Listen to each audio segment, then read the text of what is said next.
Hey yogis, today I thought I'd do a video on Shavasana. That's the rest pose at the end of yoga.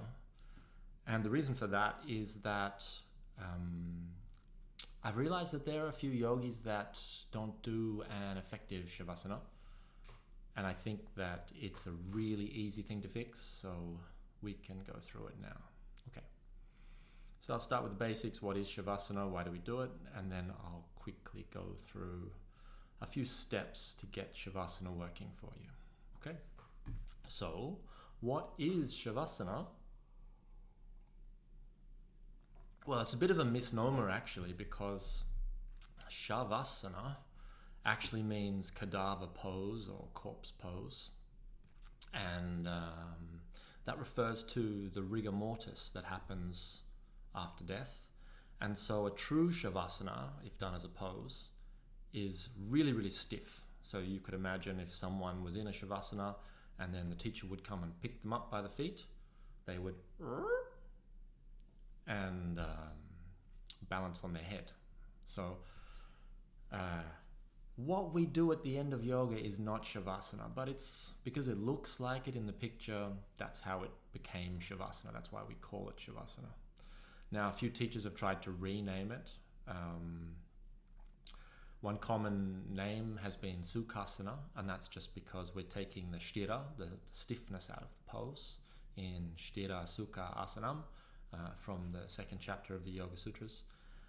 But the problem there is another pose called Sukhasana, which is what you would call in English easy pose, or tailor's pose it's sometimes called. In Swedish, gräddställningar. And it just adds confusion. But you will hear some people call it Sukhasana. What they really mean is it's a Sukhasana. It is an easy pose, an Sukha Asana. Okay. My teacher, Sharat Joyce, he called it take rest. And there are a couple of times he called it Asukhasana, but he never called it Sukhasana. Anyway, generally it's called take rest. And we won't go into the details of that now. But what are we actually doing in Shavasana? Well, we're resting. Now, if you think about what we do when we do an Ashtanga yoga practice, we are doing quite a lot of exercise. And when we do exercise, from a physiological point of view, we're applying stimulus. So we're in a catabolic state. That catabolic state is when you get large molecules and you break them into smaller molecules, releasing energy. This is obvious. And that stimulus that you apply, that training stimulus, helps you in many different ways. So we obviously have strength, flexibility, fitness, things like that. What we need to do in the Shavasana is move from that catabolic state to an anabolic state. Anabolic is the opposite. Ana is Greek for up or upward. So we are building up back the body after the training stimulus. So that's the recovery period.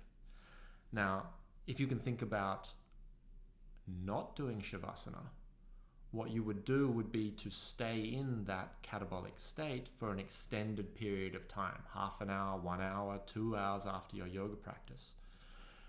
And then you're not going to get the adequate rest and recovery because it's Ashtanga. We generally practice the next day as well. You won't be ready for your next day's practice. Okay. From another point of view, a nervous system point of view, we think about asana as being somewhat sympathetic, and we want to return to a parasympathetic state.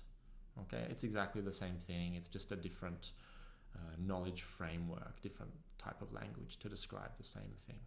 Okay.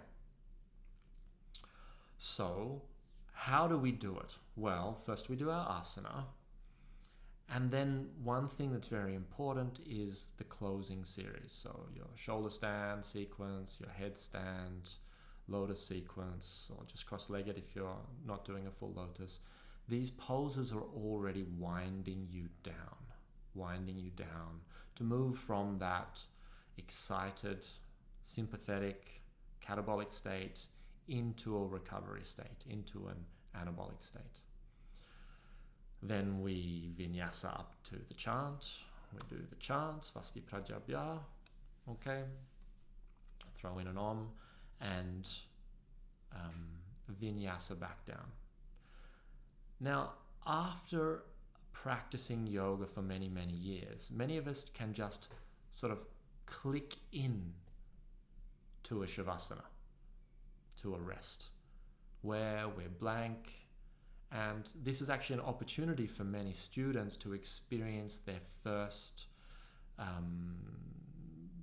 samadhi states, typically the samprajñata samadhis, the sabhija samadhis, savitarika, sananda is often that bliss state that you can find, savichara as well. Anyway, it's not so important. In order to enable that, we really need to let go. And if you've found it difficult to let go, I'm going to give a bit of an option, a way to experiment with Shavasana and see what works for you. Okay, so these are the components. When you do your final asana, make sure you're keeping the Ujjayi breath. And then when you lie down, get into a comfortable alignment. Now, for most people, this will just be lying on your back with your palms facing upwards. Make sure your shoulders are back and down. So sort of, if you think about it, tucking your shoulder blades under a little bit, making sure your neck is nice and long. Don't Jalandhara Bandha, but neck nice and long, jaw soft. Keep breathing through the nose, okay? After a while, that becomes natural to have that sort of posture. Okay. We do that with an Ujjayi breath, and I would say typically count 10 more Ujjayi breaths as your body settles into being on the floor. From there, this is sort of a Shavasana preparation. Then I would say count 10 more breaths without Ujjayi. So drop the Ujjayi, the sound, and just count 10 normal breaths. And then let go. Don't try and stay quiet in your mind. Don't try and concentrate on anything. Don't even try and keep a nirodha mind, an empty mind.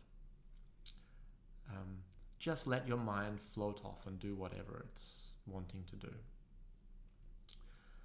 If that's difficult for you and you can feel in the Shavasana that you haven't been able to relax fully, then I would suggest what you do is after those 10 breaths, or even before them, it doesn't matter, but after the 10 Ujjayi breaths, you do a small Yoga Nidra sequence. Now, I've been through Yoga Nidra with many of you before. I did a conference on it.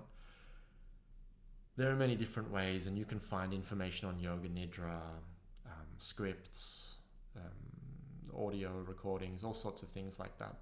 Anywhere, really anywhere.